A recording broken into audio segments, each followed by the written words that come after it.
Hello everyone, welcome back to our YouTube channel exam track centre. तो इस video में हम करेंगे इलेक्ट्रिक डायपोल और इलेक्ट्रिक फील्ड निकालेंगे due to electric dipole at any axial point and equatorial point. तो ये दोनों ही टॉपिक जो है इंपॉर्टेंट बनते हैं, 3-3 नंबर के क्वेश्चन बनते हैं इनमें, तो इनको ढंग से पढ़ेंगे आप। तो शुरुआत करते हैं इलेक्ट्रिक डायपोल से। देखो, डायपोल का मतलब है जिसके दो पोल हो, डाई का मतलब दो, पोल का मतलब पोल। अब इलेक्ट्रिक का मतलब है कि दो चार्जेज हैं। मैग्नेटिक डायपोल भी आएगा जिसके अंदर दो मैग्नेटिक पोल्स होंगे, ठीक है। तो इसके अंदर जो है दो चार्जेज हैं, equal and opposite charged, separated by a some small distance. Let say इसको मैं ले रहा हूँ 2a डिस्टेंस ले रहा हूँ मैं इसको। 2a क्यों ले रहा हूँ मैं, 2 टाइम्स ले रहा हूँ क्योंकि अगर अब नेक्स्ट जो टॉपिक करेंगे ना उसके अंदर हम इनका मेन पोजीशन से हम कोई भी डिस्टेंस लेंगे तो मेन पोजीशन से डिस्टेंस a हो जाएगी हमारी, ठीक है। इनके बीच का जो पॉइंट है वहाँ से डिस्टेंस लेंगे तो वहाँ से a डिस्टेंस बन जाएगी इन दोनों चार्जेस की। तो इसलिए थोड़ा सा कैलकुलेशन इजी रहे, हमारा डेरिवेशन जो है इजी आए, इस वजह से मैंने 2a डिस्टेंस ले लिया यहाँ पे, ठीक है। तो इलेक्ट्रिक डायपोल क्या होता है, equal and opposite charge, equal and opposite charge separated by A small distance. Small कितना स्मॉल होता है भाई, देखो ये जैसे वाटर मॉलिक्यूल आपने देखा होगा, देखा तो नहीं होगा, वाटर मॉलिक्यूल पढ़ा होगा केमिस्ट्री के अंदर, है ना। तो उसके अंदर इलेक्ट्रिक डायपोल होता है, वो एक इलेक्ट्रिक डायपोल का काम करता है। उनके बीच की जो डिस्टेंस है ना चार्जेस की, जैसे मैं कहूँ एच और, तो ये एक इलेक्ट्रिक डायपोल का काम कर रहा है। तो इनके जो बीच की डिस्टेंस है जिसको मैं बॉन्ड लेंथ बोलूँगा वो बहुत ही कम होती है, माइक्रोमीटर के अंदर या फिर मैं नैनोमीटर के अंदर ऐसा कुछ डिस्टेंस आती है। केमिस्ट्री वालों को पता होगा कितनी बॉन्ड लेंथ इसकी होती है, ठीक है। तो इनकी जो डिस्टेंस है चार्जेस की, इक्वल और अपोजिट चार्जेस, तो वो डिस्टेंस जो है बहुत ही कम है, स्मॉल डिस्टेंस है, ठीक है। तो ये मेरा इलेक्ट्रिक डायपोल था। अब यहाँ पे एक चीज़ डिफाइन मैं करता हूँ, डायपोल मोमेंट, या फिर मैं कहूँ इसको इलेक्ट्रिक डायपोल मोमेंट। इसको हम लिखते हैं P से, एक वेक्टर क्वांटिटी है ये। वेक्टर क्वांटिटी क्यों है अभी मैं बताऊंगा इसको। तो ये किसके बराबर होता है, magnitude of either charge, magnitude of either charge, magnitude of either charge मतलब पॉजिटिव वैल्यू लेनी है हमें, multiply by their separation, their separation, ठीक है। तो मैग्नीट्यूड कितना होगा भाई Q, ठीक है। और सेपरेशन कितनी ली है मैंने 2a, Q टाइम्स 2a। तो ये हो गया मेरा डायपोल मोमेंट। अब देखो इसकी डायरेक्शन भी होती है इलेक्ट्रिक डायपोल मोमेंट की, वो कहाँ से कहाँ होती है, -Q से +Q। इलेक्ट्रिक फील्ड की +Q से -Q होती है, इसका उल्टा है, ठीक है। तो इसको अगर वेक्टर फॉर्म में मैं लिखता हूँ तो वो डायरेक्शन आती है Q to A। ए जो है यहाँ पे वेक्टर क्वांटिटी बनेगी, ये जो डिस्प्लेसमेंट होगी इनके बीच की वो एक वेक्टर क्वांटिटी होगी। चार्ज तो एक स्केलर क्वांटिटी होती है, तो वेक्टर क्वांटिटी अपनी ये बनेगी सेपरेशन, ठीक है। डायरेक्टेड अलोंग ए लिख दो या फिर डायरेक्टेड अलोंग -Q से +Q। तो इस डायपोल मोमेंट की जो डायरेक्शन है वो -Q से +Q होगी। इंपॉर्टेंट टॉपिक, इंपॉर्टेंट पॉइंट ये बनता है कि डायरेक्शन क्या होगी इलेक्ट्रिक डायपोल मोमेंट की, -Q से +Q, ठीक है। तो इलेक्ट्रिक डायपोल मोमेंट यहाँ पे ऐसे डायरेक्टेड होगा -Q से +Q, इस बात का ध्यान रखना है। ये डायपोल मोमेंट है, इसकी SI यूनिट क्या होगी, देखो फॉर्मूला में दिख रहा है आपको, चार्ज इंटू में सेपरेशन है, तो SI यूनिट ऑफ P क्या होगी यहाँ पे, चार्ज की यूनिट SI यूनिट होती है कूलम, और ए इनकी सेपरेशन की मीटर। इसको छोटा सी मत लिख देना, कभी सेंटीमीटर समझ के याद कर लो इसको, ये है कूलम मीटर, ठीक है। इसको लैंग्वेज में लिख लेना कूलम मीटर, कूलम मीटर। तो ये इसकी SI यूनिट है डायपोल मोमेंट की, ठीक है। यहाँ तक क्लियर हो गया। तो अब हम इलेक्ट्रिक फील्ड इंटेंसिटी निकालेंगे due to electric dipole at any axial point and equatorial point. दो ये टॉपिक करेंगे हम, 3-3 नंबर के क्वेश्चन ये बनते हैं, ठीक है। तो हम निकालते हैं यहाँ पे electric field intensity E due to electric dipole, due to electric dipole at any axial point. Axial का मतलब उसी एक्सिस के ऊपर, जिस एक्सिस पे ये चार्जेस रखे हुए हैं, ठीक है। लेट्स से मैं एक डायपोल ये ले लेता हूँ -Q प्लस क्यू। ठीक है, एक डायपोल ले लिया। तो इसी एक्सिस के ऊपर कोई पॉइंट हमें लेना है। लेट से मैंने एक पॉइंट इसको एक्सिस को बढ़ा के यहाँ पे एक पॉइंट ले लिया मैंने। ठीक है, जो कि पी पॉइंट मतलब डायपोल मोमेंट मत समझ लेना, इसको कुछ पॉइंट ले लो, ए ले लो, और जो कि सेंटर से एक डिस्टेंस पे है आर डिस्टेंस के ऊपर। ठीक है, इन दोनों के बीच की जो डिस्टेंस है चार्जेस की वो है 2a। तो यहाँ से यहाँ तक जो डिस्टेंस होगी वो कितनी होगी a, और यहाँ से यहाँ तक ये भी a होगा। ठीक है, बीच में अंदर पॉइंट है, बीच के अंदर से बनाना है थोड़ा सा, यहाँ से बीच में पॉइंट है। ठीक है, ये डिस्टेंस भी a होगी, ये डिस्टेंस भी a होगी। तो हमें इलेक्ट्रिक फील्ड निकालना है। तो इलेक्ट्रिक फील्ड निकालने के लिए क्या चाहिए हमें, जिस चार्ज से जहाँ पे हमें निकालना है उसकी डिस्टेंस चाहिए हमें। ठीक है, तो इस चार्ज से इसकी डिस्टेंस कितनी होगी, जहाँ पे हमें निकालना है यहाँ से यहाँ तक कितनी डिस्टेंस होगी। देखो यहाँ से यहाँ तक तो r हो गई हमारी, तो ये डिस्टेंस a है, तो टोटल क्या बनेगी r प्लस में a। ठीक है, यहाँ से यहाँ तक जो डिस्टेंस होगी वो क्या बनेगी, यहाँ से यहाँ तक r है, ये a है, तो ये क्या बनेगी r माइनस में a। यहाँ तक डायग्राम अगर समझ में आ गया होगा तो ठीक है, अच्छी बात है। ये बस यही समझने की ज़रूरत थी डायग्राम को, बाकी तो कुछ भी नहीं है, इलेक्ट्रिक फील्ड का फॉर्मूला लगाना है बस। अब मेन काम एक और है कि इलेक्ट्रिक फील्ड की डायरेक्शन देखना। माइनस क्यू चार्ज है, इस पॉइंट पे देखना है, तो इलेक्ट्रिक फील्ड की जो डायरेक्शन होगी वो माइनस की तरफ ही होती है। लेट से मैं वो इलेक्ट्रिक फील्ड में ले रहा हूँ E1, प्लस क्यू की वजह से मैं ले रहा हूँ E2 इलेक्ट्रिक फील्ड, तो वो अपोजिट उसके आउटवर्ड डायरेक्शन में होगा इलेक्ट्रिक फील्ड E2।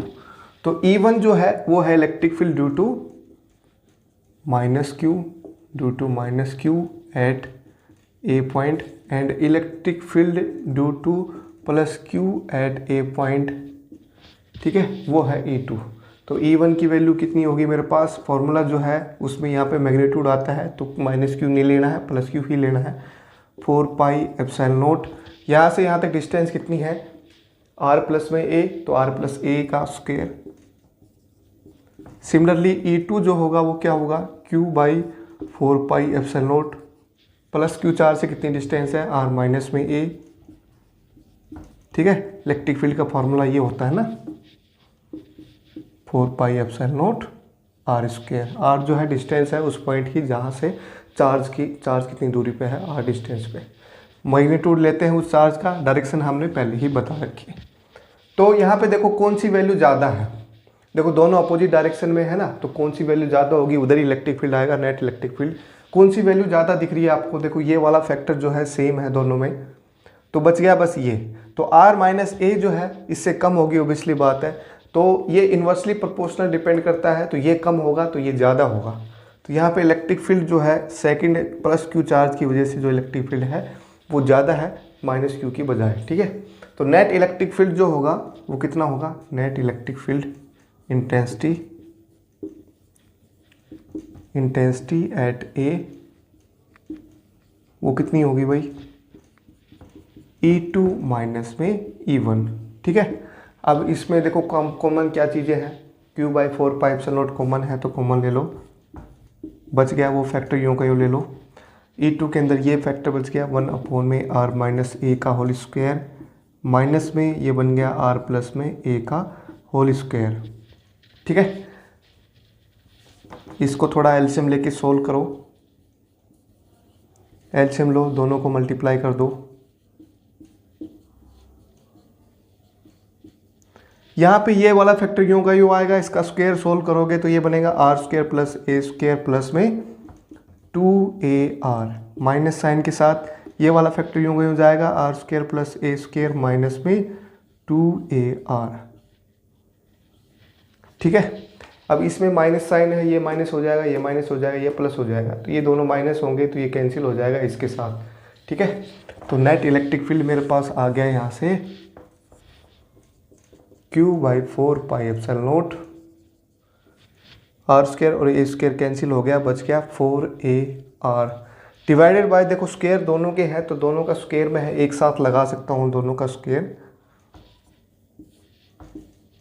और ये बन गया a minus B, A plus B का फॉर्मूला, तो A square minus B square, R square minus A square का होल स्क्वायर। ठीक है, यहाँ तक सही है। डायपोल मोमेंट भी क्या होगा इसके अंदर, Q टाइम्स में 2A, तो देखो 2A ऊपर फैक्टर है, यहाँ पे Q ये है, तो Q इंटू में 2A जो फैक्टर बनेगा वो क्या बनेगा, डायपोल मोमेंट, जिसको मैं लिख रहा हूँ P से, 2P और एक R बच गया, divide by 4πε0 R square minus A square का होल स्क्वायर। तो ये आ गया मेरे पास डायपोल मोमेंट की टर्म्स के अंदर इलेक्ट्रिक फील्ड आ गया, ठीक है। और इसकी डायरेक्शन किधर होगी, देखो नेट इलेक्ट्रिक फील्ड जो है E2 ज़्यादा है E1 से, तो नेट इलेक्ट्रिक फील्ड जो होगा वो इधर ही होगा, है ना। जिस डायरेक्शन में डायपोल मोमेंट है मेरा, उसी डायरेक्शन में इलेक्ट्रिक फील्ड होगा। तो अगर इसको वेक्टर फॉर्म में लिखना हो आपको, तो इलेक्ट्रिक फील्ड को ऐसे लिख दो आप, R square minus A square का होल स्क्वायर, ठीक है। अब देखो अगर ये अप्रोक्सीमेशन मैं इसमें लगाता हूँ कि जो पॉइंट है मेरे पास R, जो डिस्टेंस है वो काफ़ी ज़्यादा है as compare to A, for R is very very greater than A, इसको स्केलर फॉर्म में ही ले रहा हूँ मैं, R ग्रेटर देन होगा A से, तो R स्क्वायर भी होगा क्या, बड़ा होगा, तो R square minus A square जो होगा वो किसके बराबर होगा, नियरली R स्क्वायर के। भाई 1 लाख में 1 माइनस करोगे तो लगभग 1 लाख के आसपास ही आएगा, तो इसको मैंने R स्क्वायर के बराबर ही पुट कर दिया। इलेक्ट्रिक फील्ड की वैल्यू क्या आ जाएगी फिर मेरे पास, 2PR divided by 4πε0 R square minus A square को लिखूंगा मैं R स्क्वायर की पावर 2 तो R की पावर 4, ये बन गया 2P बाई 4πε0 R क्यूब। अगर इसको प्लॉट करना है तो inversely proportional to R cube है, तो R क्यूब का इन्वर्सली प्रोपोर्शनल आप करोगे अगर, तो कैसे आता है इन्वर्सली प्रोपोर्शनल, आपको पता है कैसे आते हैं, ठीक है। ये इसके पैरेलल जाएगी और ऊपर भी पैरेलल जाएगा, ठीक है ना। तो ये इस एक्सिस पर टच करेगा ना कभी इस एक्सिस पर टच करेगा, क्योंकि इस एक्सिस पर टच कहाँ करेगा, ये जहाँ पे इलेक्ट्रिक फील्ड जीरो हो। इलेक्ट्रिक फील्ड जीरो कब होगा, जब R की वैल्यू इनफाइनाइट हो जाए, ठीक है। सिमिलरली यहाँ पे R की वैल्यू अगर जीरो होगी, मतलब इस पर टच करेगा ये ग्राफ, तो इलेक्ट्रिक फील्ड इनफाइनाइट हो जाएगा, जो कि हम लेंगे नहीं, क्योंकि इनफाइनाइट काफ़ी दूर होता है, तो यहीं पे डायग्राम में बनाना मुश्किल काम हो जाता है, तो इसलिए इसको पैरेलल बना दो बस। अब नेक्स्ट टॉपिक जो होगा इसमें, अब हम करेंगे इक्वेटोरियल पॉइंट पे इलेक्ट्रिक फील्ड हम निकालेंगे। ये हमने निकाल दिया एक्सियल पॉइंट के ऊपर। इक्वेटोरियल पॉइंट पे, इक्वेटोरियल पॉइंट कौन सा होगा, देखो ये इक्वेटोरियल पॉइंट वो पॉइंट है जो सेंटर से एक परपेंडिकुलर डिस्टेंस पे हो। लेट्स से ये पॉइंट मैंने मान लिया ए, और ये डिस्टेंस मैंने मान ली R है, ये फिर वही ए, ठीक है, यहाँ तक सही है। अब इस चार्जेस की वजह से इलेक्ट्रिक फील्ड हमें निकालना है, तो डिस्टेंस चाहिए होगी दोनों चार्जेस से, है ना। यहाँ पे लिखो equatorial point at equatorial point, ये मेरा इक्वेटोरियल पॉइंट है यहाँ पे, ठीक है। परपेंडिकुलर टू एट, इनके बीच का जो पॉइंट है उसके परपेंडिकुलर, ठीक है, मिड पॉइंट के ऊपर, यहाँ पे ये परपेंडिकुलर है। अब यहाँ से और इस चार्ज की डिस्टेंस हमें चाहिए होगी, और यहाँ से इस चार्ज की डिस्टेंस भी हमें चाहिए होगी, क्योंकि इलेक्ट्रिक फील्ड निकालना है। तो ये वैल्यू क्या आएगी, देखो राइट एंगल ट्राइंगल से हाइपो का स्क्वायर जो होगा किसके बराबर होगा, परपेंडिकुलर का स्क्वायर प्लस में बेस का स्क्वायर। सिमिलरली इधर भी, तो ये हाइपो आ गया मेरे पास, perpendicular square plus base square का अंडर रूट, ये आ गया। अब इलेक्ट्रिक फील्ड निकालना है टोटल, तो इसकी वजह से इलेक्ट्रिक फील्ड की डायरेक्शन किधर होगी, इस पॉइंट के ऊपर, तो वो ये क्या करेगा, अट्रैक्ट करेगा, तो इलेक्ट्रिक फील्ड की डायरेक्शन जो होगी इधर होगी, E1 ले लेता हूँ मैं इसको। इसकी वजह से इलेक्ट्रिक फील्ड इसको डायरेक्टेड अपवर्ड आउटवर्ड, ये E2, सेम वही लिखना है, E1 be the electric field due to minus Q charge at point A and E2 be the electric field at plus Q charge at point A, वही line लिखनी है दोबारा से। अब E1 की वैल्यू कितनी होगी, सेम वही पुट करना है, E1 Q बाई 4πε0, इसका स्क्वायर करना है हमें, R square plus A square. Similarly E2 जो होगा वो किसके बराबर होगा, R square plus A square, square करना है ना, तो स्क्वायर अंडर रूट कैंसिल हो जाएगा, ठीक है। यहाँ तक बात क्लियर होगी वो।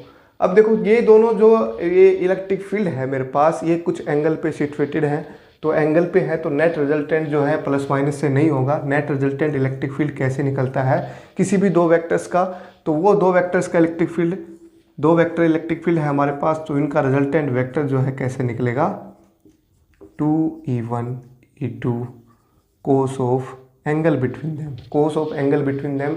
लेट्स से मैं देखो यहाँ पे इलेक्ट्रिक फील्ड जो है दोनों क्या है, बराबर है मेरे पास, बराबर है कि नहीं है। जब दो इलेक्ट्रिक फील्ड बराबर हो तो नेट रिजल्टेंट उनका इलेक्ट्रिक फील्ड का क्या आता है, उनके बीच में आता है। तो बीच में जो होगा ये ऐसे आएगा। अब लेट्स से ये एंगल जो है मैंने मान लिया पूरा 2 थीटा है, तो यहाँ से यहाँ तक जो एंगल होगा थीटा होगा, सेम यहाँ भी थीटा ही होगा। ठीक है, ये बात क्लियर हो गई। क्योंकि ये दोनों इलेक्ट्रिक फील्ड हमारे सेम है, रिजल्टेंट जो आएगा इनके बीच में आएगा बिल्कुल।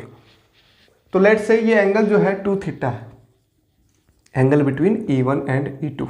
ठीक है, अब E1 और E2 देखो यहाँ पे बराबर है हमारे, E1 is equals to E2। तो यहाँ पे इलेक्ट्रिक फील्ड E1 की टर्म्स में निकाल लो आप, E1 square plus E1 square plus 2E1 square cos of 2 theta.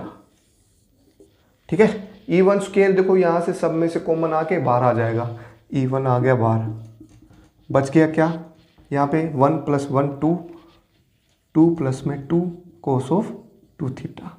ठीक है, तो यहाँ से आप देखो 2 भी कॉमन आ रहा है इनमें, तो 2 भी कॉमन ले सकते हो आप, तो √2 ले आओ बाहर, बच गया क्या 1 प्लस में कोस ऑफ 2 थीटा।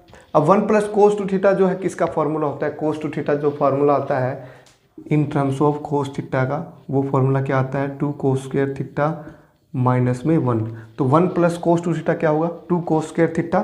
तो यहाँ पे पुट करो बस 2 कोस स्क्वायर थीटा। ठीक है, अब √2 ये बन गया 2, तो इलेक्ट्रिक फील्ड मेरे पास आ गया 2E1 और कोस स्क्वायर का बन गया कोस ऑफ थीटा। तो ये आ गया मेरे पास नेट रिजल्टेंट इलेक्ट्रिक फील्ड। अब सभी की वैल्यू पुट करनी है आपको, कोस थीटा की वैल्यू और निकालनी है। देखो ये जो है ये बिल्कुल पैरेलल है इस एक्सिस के, तो ये जो एंगल होगा ये भी थीटा ही होगा। तो कोस थीटा कितना आएगा मेरे पास, यहाँ पे पुट कर देना वैल्यू सभी की। 2E1 की वैल्यू पुट करो 4πε0 r² plus a²। Cos theta जो है वो क्या किसके बराबर होगा, बेस अपॉन में हाइपो, है ना। तो बेस क्या है देखो इसमें a है और हाइपो क्या है r² प्लस a² का √ है, इसकी पावर हाफ है। ठीक है, यहाँ तक इलेक्ट्रिक फील्ड आ गया हमारा। तो अब इसको बस थोड़ा सा कैलकुलेशन करनी है। देखो पावर जो है 1 है, यहाँ पे हाफ है, तो इन दोनों को ऐड कर दो आप। और ऊपर देखो फैक्टर जो है Q है और 2 है इंटू A है, तो Q इंटू में 2A जो क्या बन जाएगा डायपोल मोमेंट बन जाएगा। तो P डिवाइडेड बाई 4πε0 और ये क्या बन गया r² प्लस a² की पावर 1 प्लस में हाफ कितना बन गया 3/2। ठीक है, अब इसको भी वेक्टर फॉर्म में अगर लिखना हो तो डायपोल मोमेंट की डायरेक्शन तो देखो मेरे पास ये ऐसे है -q से +q, लेकिन नेट रिजल्टेंट इलेक्ट्रिक फील्ड जो है वो इस डायरेक्शन में है, just opposite to dipole moment direction. तो रिजल्टेंट जो होगा इसके माइनस साइन लगा दो बस, वेक्टर फॉर्म में लिखना चाहते तो ये मेरे पास आ गया वेक्टर फॉर्म के अंदर। ठीक है, इसके अंदर भी अगर अप्रोक्सीमेशन आप लगा रहे हो तो अप्रोक्सीमेशन लगाओ जरा, वही अप्रोक्सीमेशन लगाना है कि r की वैल्यू जो है काफ़ी ज़्यादा है a से, for r is very very greater than a, r² is very very greater than a, then r² plus a² is nearly equal to r², है ना। तो ये जो मैग्नीट्यूड फॉर्म में था इसको इलेक्ट्रिक फील्ड का लिखो, क्या आएगा P/4πε0। अब यहाँ पे देखो पावर कितनी हो जाएगी, ये तो बन गया r², तो r² की पावर 3/2, किसी भी की भी पावर जो है 3/2 करनी है। अब 2 से 2 कैंसिल हो गया तो क्या बनेगा r³ बनेगा। देखो उस वाले एक्सप्रेशन के अंदर, एक्सेल एक्सप्रेशन के अंदर यहाँ पे 2 का फैक्टर आ रहा था, इसके अंदर नहीं आ रहा है। तो इसका भी हम प्लॉट करेंगे तो दिखने में तो सेम सा ही लगेगा, लेकिन थोड़ी सी वैल्यू का ही फर्क पाएगा। उसकी वैल्यू थोड़ी सी ज़्यादा होगी, इसकी वैल्यू थोड़ी सी कम होगी बस इलेक्ट्रिक फील्ड की। ठीक है, एट सम पॉइंट पे जैसे ये ग्राफ मैं इसका लगा लूँ तो उसका ग्राफ जो होगा वो ऐसे आएगा। ठीक है, थोड़ी सी आर की वैल्यू जो है सेम होगी ना, वहाँ पे इलेक्ट्रिक फील्ड की वैल्यू ज़्यादा मिलेगी उस सेकंड वाले एक्सप्रेशन की। ये वाला इलेक्ट्रिक फील्ड जो है वो है एक्सियल का और ये है electric field due to equatorial का। ठीक है, इन दोनों का रेशियो भी पूछ लेते हैं, एक्सियल का और इक्वेटोरियल का रेशियो जो है कितना होगा। तो E axial divided by E equatorial जो होगा कितना आएगा मेरे पास 2, ठीक है, क्योंकि वहाँ पे 2 का फैक्टर था, इसके अंदर नहीं है। तो ये मेरा एक्सप्रेशन था, डायपोल की वजह से इलेक्ट्रिक फील्ड हमने निकाला एक्सियल पॉइंट पे, इक्वेटोरियल पॉइंट पे। तो अगर सभी को ये चीज़ें समझ में आ गई हो तो मेरे को कमेंट करके ज़रूर बताना, और अगर समझ में नहीं आई है, कोई भी टॉपिक कोई भी पार्ट इसमें समझ में नहीं आया है, तो भी मेरे को कमेंट करके ज़रूर बताना।